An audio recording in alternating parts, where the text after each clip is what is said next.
एक सवाल और कर लेते हैं। एक सवाल और करते हैं।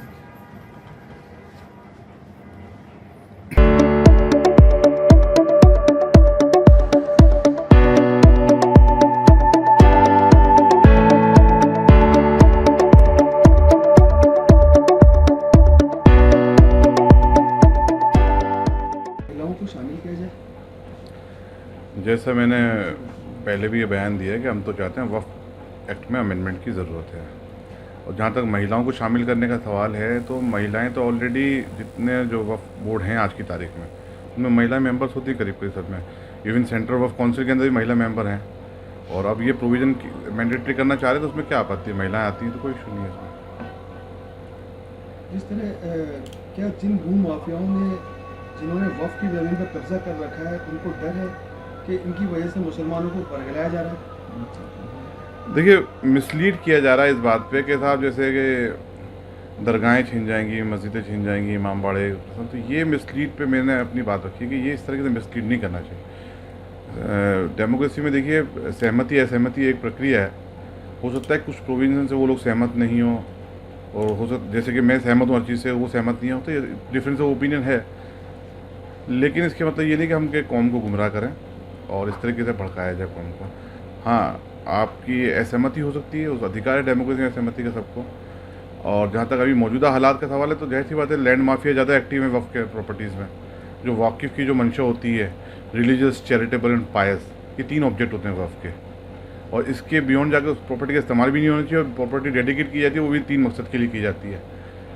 तो इसके विपरीत जाके काम हो रहा है। आज जैसी रिपोर्टें आती हैं, जैसा मालूमात है, मौजूदा हाल है, जैसी सर्वे हुए हैं, तो उस पर तो जाहिर सी बात है वक्फ को खुदबुर्दी किया गया है, उसका सही तरीके से इस्तेमाल नहीं हुआ है।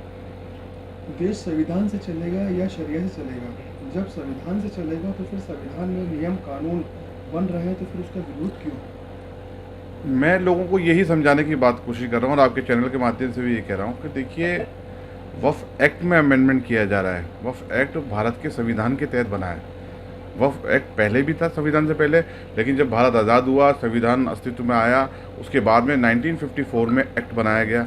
उसके तहत एक वक्फ की प्रॉपर्टी को मैनेज करने के लिए, उसको रेगुलेट करने के लिए, उसके इंतज़ाम करने के लिए एक वक्फ एक्ट का फॉर्मेशन हुआ। वक्फ एक्ट के तहत वक्फ बोर्ड का फॉर्मेशन हुआ, उसके बाद में अमेंडमेंट करके सेंट्रल वक्फ काउंसिल का फॉर्मेशन हुआ। तो ये वक्फ की प्रॉपर्टी को इस्तेमाल करने के लिए, उसको सही रेगुलेट करने के लिए और मैनेज करने के लिए कानून बनाया गया था। वो भारत सरकार के कानून के तहत बनाया गया था। इसको हम शरीयत से ना जोड़ा। शरीयत, वक्फ बिल्कुल शरई मसला है, इस्लामिक मसला है, लेकिन उसमें कई मुदाखलत नहीं हो रही है। ये मेरा हम्बल सबमिशन है। ये मैंने जितना पढ़ा उतना देखा, क्योंकि मैंने इस मैटर में काफ़ी जुड़ा रहा हूँ। तो शरीयत में कई मुदाखलत नहीं हो रही है। उस प्रॉपर्टी, वक्फ की प्रॉपर्टी को मैनेज कैसे किया जाए, जो ट्रांसपेरेंसी कैसे लाई जाए, उसका इस्तेमाल सही तरीके से कैसे किया जाए, उस कानून के अंदर अमेंडमेंट हो रहा है, जो पूर्व में भी होता रहा है, अभी दोबारा भी हो रहा है। इस तरह सीसीए के अंदर यही लोगों को जो है बोला गया था कि मुसलमानों की नागरिकता चली जाएगी, और क्या ऐसा हुआ? अगर फिर इसका विरोध क्यों? देखिए, मैं देश के मुसलमानों को आपके चैनल के माध्यम से यही कहना चाहूँगा कि CAA NRC के दौर में भी यही गुमराह किया गया था कि तुम्हें देश से निकाल दिया जाएगा, तुम्हारी नागरिकता छीन ली जाएगी, जबकि वो इस देश के, भारत के मुसलमानों से संबंधित कानून नहीं था। वो लोगों को नागरिकता देने के लिए कानून लाया गया था। लेकिन लोगों को गुमराह किया गया, लोग रोड पर आए, बच्चे रोड पर आए। आज तक उनमें से कई बच्चे जेल में और कई लोग जमानत पे बाहर आ भी गए होंगे, लेकिन कोर्टों के चक्कर काट रहे हैं। उनका भविष्य ख़राब हुआ, उनका रोज़ी रोटी से वो लाचार हुए।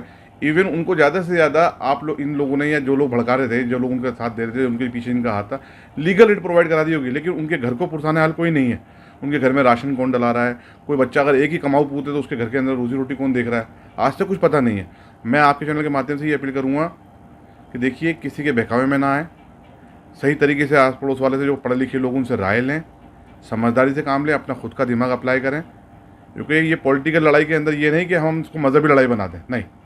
आप समझें, सोचें, किसी किस्म से भी इसके अंदर किसी प्रकार से भी हमें कोई नुकसान नहीं होने जा रहा है। क्यों? मैं क्यों इस पर विश्वास करूँ? मैं मेरी ज़ाती दोस्तों को बता रहा हूँ।